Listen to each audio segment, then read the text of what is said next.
બોલીએ સદગુરુ મહારાજની જય. ગુરુજી આપણે મયુર બાપુએ સત્સંગ કર્યો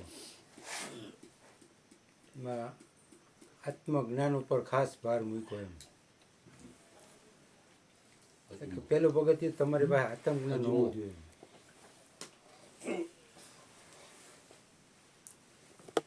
આત્મજ્ઞાન હોય તો પછી તમારી સ્થિતિ પછી એ બધી પછીની વાત છે. પણ પેલું પગથિયું કે આત્મજ્ઞાન હોવું જોઈએ. જ્યાં લગી આત્મતત્વ ચીનો નહીં ત્યાં લગી સાધના સર્વ જૂઠી એમ. એટલે આત્મતત્વને ખબર નથી તો પછી બીજી કાંઈ ખબર જ નથી એમ માની લેવું. ના આત્મતત્વ જાણવા માટે કોઈ ઉંમર નથી.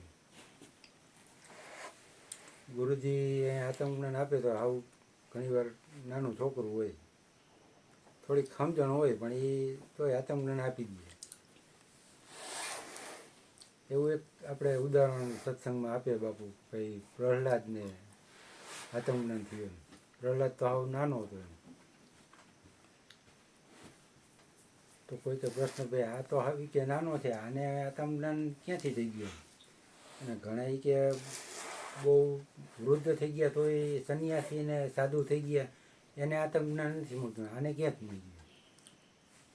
એટલે ભગવાન એને કહે છે કે જો હાલી કે અહીંયા જોઈ કે આ તને કે ઓલો સામે શું દેખાય કે ડુંગર દેખાય એમ.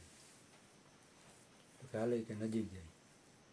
નજીક જાય એટલે એ આખો એના હાડકાનો આખો ડુંગર ખડકાઈ ગયો છે.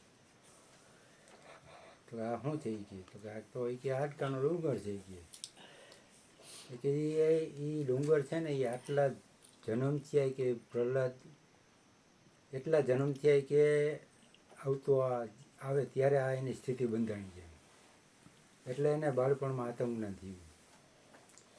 આત્મજ્ઞાન મળવું એ કાંઈ તરત મળી જાય એવું નથી એમ. પણ ખરેખર આપણે સારું કહેવાય કે અહીંયા વાતે થાય છે અને આત્મજ્ઞાન હોત મળે છે. આવી રાજકોટમાં મને કંઈ જગ્યા નથી દેખાણી લગભગ. સત્સંગે હાલતો આત્મજ્ઞાન મળતું.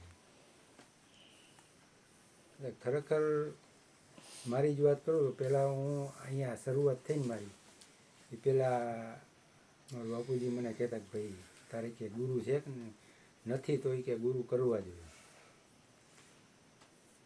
ગુરુ કરવા જોઈએ હાલો એ બાપુજીએ કીધું એટલે વચનને માન આપી. પણ તો કરવા તો ક્યાં કરો, આપણું ક્યાંક મન તો માનવું જોઈએ ને. ઘણા એ મળતા પણ આપણું ક્યાંય મન ન માને.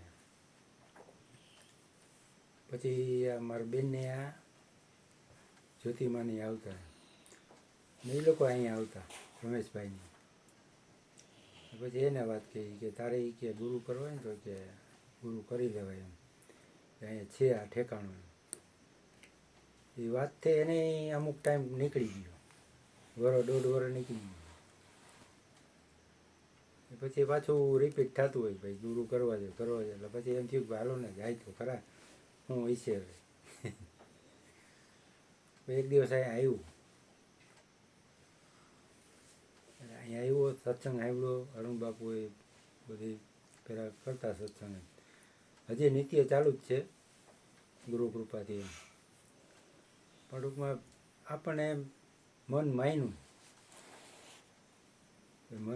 પણ ત્યારે હજી આત્મજ્ઞાન તો આ જ્યોત્સનાબેનને એ હયાત હતા એમ. જ્યોતિમાએ તો શરીર છોડી દીધું હું આવ્યો ત્યારે. પછી કે આત્મજ્ઞાન માટે માગણી કરી જ્યોત્સનાબેનને એને વાત કરી. ત્યારે કંઈ વાત ન બની કે એ થોડોક ટાઈમ આવશે ને એટલે આપશું એમ. પછી મયુર બાપુને કંઈ ચાદર વિધિને એવું કર્યું ને એણે ચાલુ કર્યું. હું લગભગ 2 વર્ષ તો એમનેમ આવ્યો જ. પછી ગુરુજીએ ચાદર વિધિને પછી મને ઉપદેશ આપ્યો. એટલે એ ભાઈ સમય તો આપવો પડે. તો પછી સમય આપીને પછી આપણે આ તમને ન લઈ તો પછી શું કામ. પણ આ તમને લીધું અને મજા આવી આપણે એમ. સત્સંગ ચાલુ જ છે નિત્ય. આપણો ટાઈમ તો અલખે નથી જતો, અહીંયા આવી સીધો લેખે જ છે ને. જો ગળી જાય સત્સંગ મેં લેખે મેં વો ગળી બાકી કે દિન બાદ.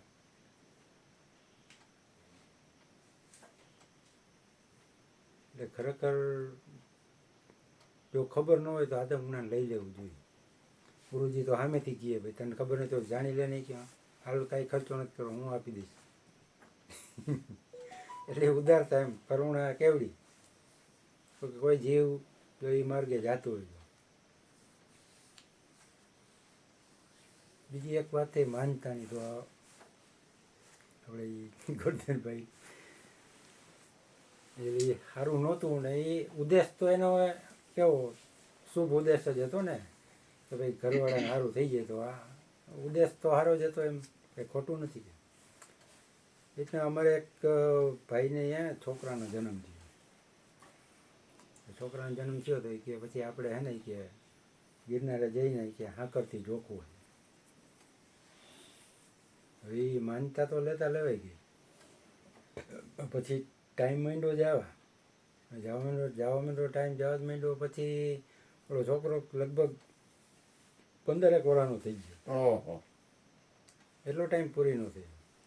પછી વળી આ બધું તો સંસારમાં તો આવું હાલતું હોય ને ભાઈ ક્યાંક જોર હોય કે આમ યાર ક્યાંક ને ક્યાંક આપણે ઘોંકે ઘાલી દે તો કે તમારું કંઈ કામ બાકી છે ને આમ બાકી છે ને આને યાદ એવું છોકરો જન્મ ત્યારે આપણે કે માનતા લીધી હતી તો કે હાકરથી જોખવાની વાત હતી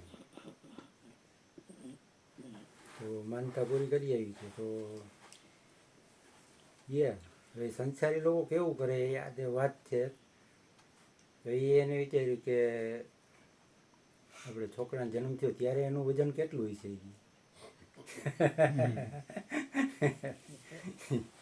તો એ અત્યારે છોકરાને આપણે વાત શું માનતા શું લીધી તો છોકરો આવે એટલે હાકરથી જોખવાનો છે.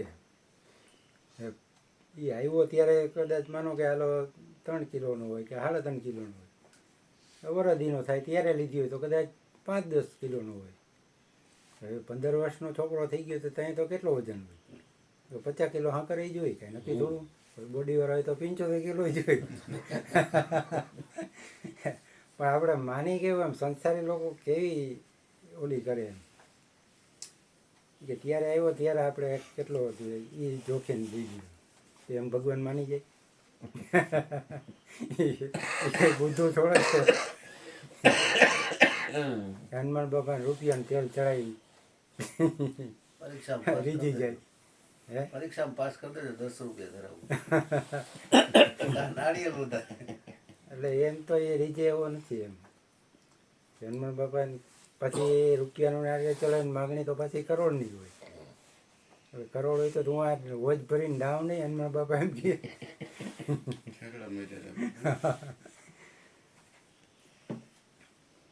એક ભાઈ હાસ્ય કલાકારો કહે એક ભાઈ કે માનતા લીધી કે ભાઈ હું રોજ છે ને કે 10 માળા કરીશ.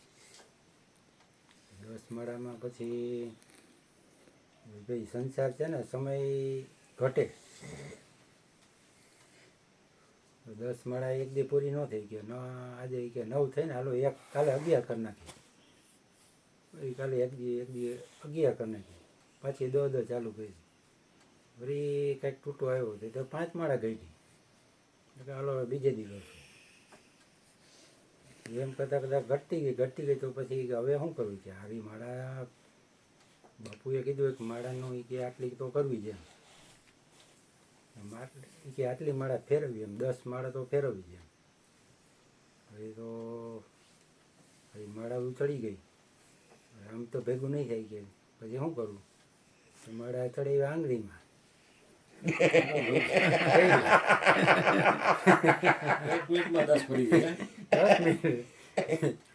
તો એ આવી રીતના કરવાની મળે એમ.